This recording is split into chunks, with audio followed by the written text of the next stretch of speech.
Assalamualaikum warahmatullahi wabarakatuh. Kembali lagi dengan kami di Kreator Amatir. Kali ini kami akan membacakan sebuah cerita berjudul Wewe Gombel. Sebelum ke ceritanya, kami mohon dukungannya kepada teman-teman semua untuk membantu mendukung channel ini dengan cara subscribe, like, komen, dan share ke media sosial teman-teman semua. Tidak berlama-lama lagi, langsung saja ke ceritanya. Di sebuah desa kecil, anak-anak mulai menghilang secara misterius. Desas-desus menyebar bahwa mereka dibawa oleh Wewe Gombel, sosok hantu perempuan yang menculik anak-anak terlantar. Namun, ketika seorang anak yang berasal dari keluarga harmonis ikut hilang, kecurigaan berubah menjadi teror yang nyata. Andi, seorang anak berusia 10 tahun, sedang bermain di halaman rumah saat mendengar suara aneh dari kebun di belakang rumah. Andi, sudah malam, masuk dulu, kata ibu dari dalam rumah. Iya, Bu.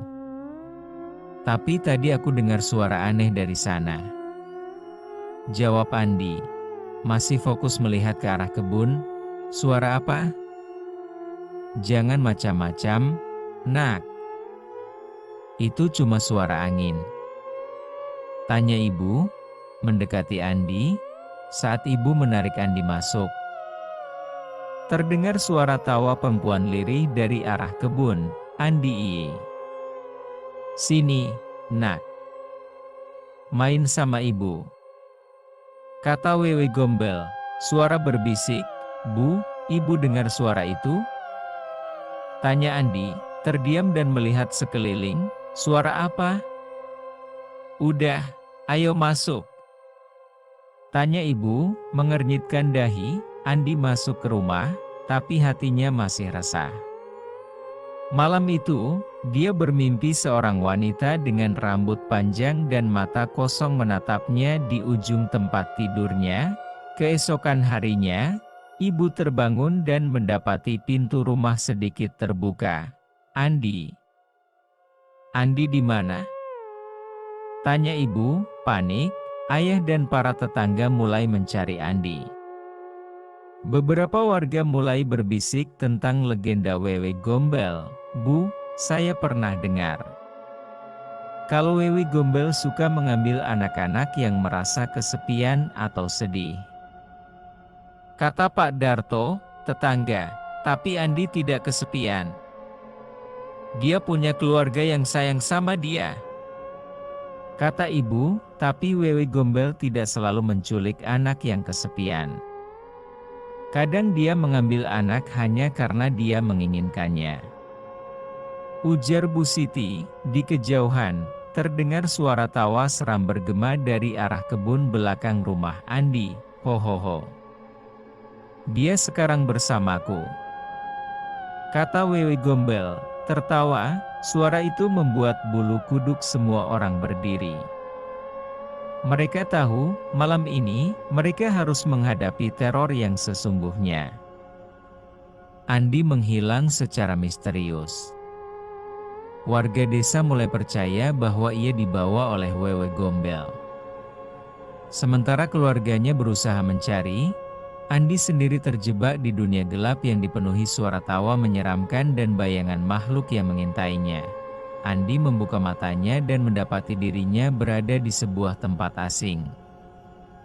Gelap, penuh kabut, dengan suara rintihan samar di sekelilingnya. Dedi mana ini? Tanya Andi. Gemetar, dia melihat rumah-rumah tua yang terlihat seperti bayangan, dan anak-anak lain duduk di pojokan, menangis ketakutan. Jangan bersuara. Kalau tidak, dia akan datang, ujar anak satu. Berbisik, siapa yang akan datang? Tanya Andi. Terkejut, tiba-tiba terdengar suara langkah berat dan suara tawa khas Wewe Gombel. Hohoho. Anak-anak manis, jangan takut. Ibu Wewe di sini, ujar Wewe Gombel. Sosok wanita tinggi dengan rambut panjang berantakan muncul dari balik kabut. Matanya kosong, mulutnya tersenyum lebar, dan tangannya menjulur seperti hendak meraih Andi. Andi, kamu sekarang anak ibu. Tak ada yang akan menyakitimu di sini, kata Wewe Gombel. Tidak, aku mau pulang, jawab Andi. Mundur ketakutan, Wewe Gombel tertawa, lalu mengelus kepala Andi dengan tangannya yang dingin. Pulang? Ho. Mereka tidak mencarimu lagi, nak. Mereka sudah lupa padamu, kata Wewe Gombel. Bohong. Ayah dan ibu pasti mencariku, jawab Andi. Menangis, anak-anak lain mulai menangis, dan Wewe Gombel mendesis marah. Cukup. Jangan menangis. Aku menyelamatkan kalian dari dunia yang kejam, ujar Wewe Gombel. Andi mulai menyadari sesuatu. Semua anak yang ada di sini terlihat lemah dan ketakutan, seolah sudah lama terjebak.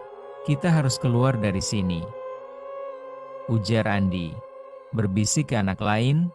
Di dunia nyata, di desa, Ibu Andi bersama Pak Darto dan beberapa warga pergi ke kebun belakang, membawa sesajen dan dupa untuk memanggil arwah yang menculik anak mereka. Wewe Gombel, kembalikan anak ini, kata dukun kampung. Membakar kemenyan, angin bertiup kencang, dan suara tertawa Wewe Gombel kembali terdengar. Ho. Dia sudah jadi anakku sekarang, jawab Wewe Gombel. Tidak. Tolong kembalikan anak saya, ujar Ibu Andi. Menangis, dukun mulai membaca mantra, dan suasana di kebun berubah mencekam. Dari antara pepohonan, muncul bayangan besar berbentuk Wewe Gombel. Jangan takut. Dia hanya bisa mengambil anak-anak, bukan orang dewasa, kata dukun kampung. Wewe Gombel menjerit marah, lalu tiba-tiba menghilang dalam kabut. Cepat! Kita harus menemukan portal ke dunianya sebelum terlambat, ujar dukun kampung. Di dunia gaib, Andi dan anak-anak lain berusaha mencari jalan keluar dari dunia Wewe Gombel. Mereka menemukan sebuah gerbang tua yang tampak berbeda dari yang lain. Itu pasti jalan keluar, ujar Andi. Tapi, bagaimana kita bisa melewatinya? Tanya anak dua. Tiba-tiba, suara Wewe Gombel menggema di seluruh tempat. Kalian mau pergi? Ho. Tidak semudah itu, nak. Tanya Wewe Gombel. Sosok Wewe Gombel muncul tepat di belakang mereka. Matanya merah menyala, dan tangannya berubah lebih panjang. Lari, kata Andi, berteriak. Anak-anak berlari ke arah gerbang, sementara Wewe Gombel mengejar mereka. Namun, sebelum Wewe Gombel bisa menangkap Andi, tubuhnya tiba-tiba melemah. Ritual di dunia nyata mulai berpengaruh. Tidak, kata Wewe Gombel, menjerit dengan sekuat tenaga. Andi dan anak-anak lain menerobos gerbang. Andi dan anak-anak lain berhasil mencapai gerbang yang diyakini sebagai jalan keluar dari dunia Wewe Gombel. Sementara itu, di dunia nyata, ritual pemanggilan semakin kuat. Namun, Wewe Gombel tidak akan membiarkan mereka pergi begitu saja. Perjuangan terakhir pun dimulai. Andi dan anak-anak lain berlari menuju gerbang. Di belakang mereka, Wewe Gombel menjerit marah, tangannya yang panjang mencengkeram udara, mencoba menangkap mereka. Kalian tidak bisa pergi. Kalian milik ibu, ujar Wewe Gombel.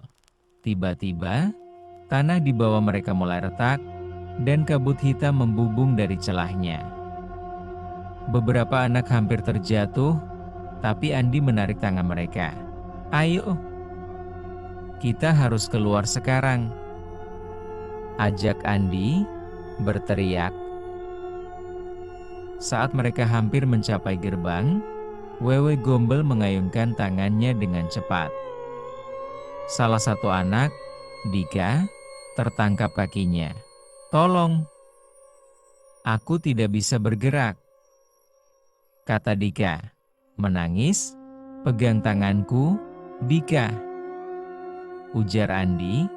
Andi berusaha menarik Dika, tapi kekuatan Wewe Gombel terlalu besar. Wajahnya berubah menyeramkan, matanya merah membara dan mulutnya terbuka lebar dengan taring panjang. "Tidak ada yang bisa keluar dari sini," kata Wewe Gombel. Tiba-tiba, di dunia nyata, dukun kampung menaburkan air suci ke tanah, membuat tubuh Wewe Gombel bergetar dan melemah. "Aarg! Tidak Aak!" teriak Wewe Gombel. Dika akhirnya bisa ditarik keluar, dan Andi bersama anak-anak lain berlari melewati gerbang. Saat mereka melewatinya, dunia Wewe Gombel mulai runtuh, kabut menghilang, dan suara tangisan samar berubah menjadi keheningan. Di sisi lain, Andi membuka matanya dan mendapati dirinya terbaring di kebun belakang rumahnya. Anak-anak lain juga ada di sana, terlihat lemah tapi sadar. "Andi, anakku," ujar ibu Andi. Menangis, ibu Andi memeluknya erat, sementara warga desa membantu anak-anak lain berdiri. Pak Darto dan Bu Siti terlihat terkejut sekaligus lega melihat mereka kembali. "Syukurlah, mereka selamat," kata Pak Darto, "tapi ini belum selesai," kata dukun kampung. Semua orang menoleh ke arah dukun yang masih memegang dupa dan air suci. "Maksudnya apa, Embah?" tanya Bu Siti. Wewe Gombel belum sepenuhnya hilang. Dia hanya melemah. Jika ada anak-anak yang dibiarkan sendiri, sedih, atau terlantar, dia bisa kembali, jawab dukun kampung. Semua orang terdiam, sadar bahwa teror ini belum benar-benar berakhir. Di sisi lain, malam itu, Andi kembali tidur di kamarnya. Meski sudah kembali, ia masih merasa gelisah. Saat menutup mata, tiba-tiba ia mendengar suara familiar, bisikan halus di telinganya. "Ho ho ho, Andi, jangan lupakan aku ya," kata Wewe Gombel. Andi terkejut dan melihat ke sudut kamar. Tidak ada siapa-siapa, hanya kegelapan. Tapi di jendela, terlihat samar bayangan seorang wanita berambut panjang yang tersenyum. Meskipun Andi dan anak-anak lain telah kembali ke dunia nyata, bayangan Wewe Gombel masih menghantui mereka. Andi mulai mengalami mimpi-mimpi aneh, dan satu persatu, anak-anak yang dulu diculik mulai mengalami kejadian misterius. Apakah Wewe Gombel benar-benar sudah pergi? Andi terbangun di tengah malam, tubuhnya basah oleh keringat. Ia bermimpi berada di dunia Wewe Gombel lagi, dikelilingi kabut tebal. "Kau pikir bisa lari, Andi? Ho ho ho. Aku akan datang lagi," kata Wewe Gombel. Suara berbisik. Andi melihat bayangan besar di belakangnya. Saat ia menoleh, wajah Wewe Gombel tiba-tiba muncul tepat di hadapannya. "Ah!" ujar Andi. Berteriak, Andi terbangun dengan napas memburu. Ia memandang sekeliling kamarnya yang gelap. Jendela kamar tertutup, tapi terasa ada sesuatu yang mengawasinya dari luar. Di sisi lain, di desa, kabar buruk mulai menyebar. Salah satu anak yang dulu diculik, Dika, menghilang dari rumahnya semalam. Dika tidak ada di kamarnya. Kami sudah mencarinya kemana-mana, ujar Bu Siti. Panik, ini pasti Wewe Gombel lagi. Kata Pak Darto, aku sudah bilang, dia belum pergi sepenuhnya. Sambung dukun kampung. Ibu Andi menggenggam tangan Andi erat. Ketakutan jelas terpancar di wajahnya. Kita harus menghentikannya sebelum dia mengambil Andi lagi, ujar Ibu Andi, berbisik. Di sisi lain, malam itu, warga desa berkumpul di kebun belakang tempat portal dunia Wewe Gombel dulu terbuka. Dukun kampung mempersiapkan ritual dengan dupa dan mantra khusus. Kita harus memanggilnya dan menutup portal itu selamanya.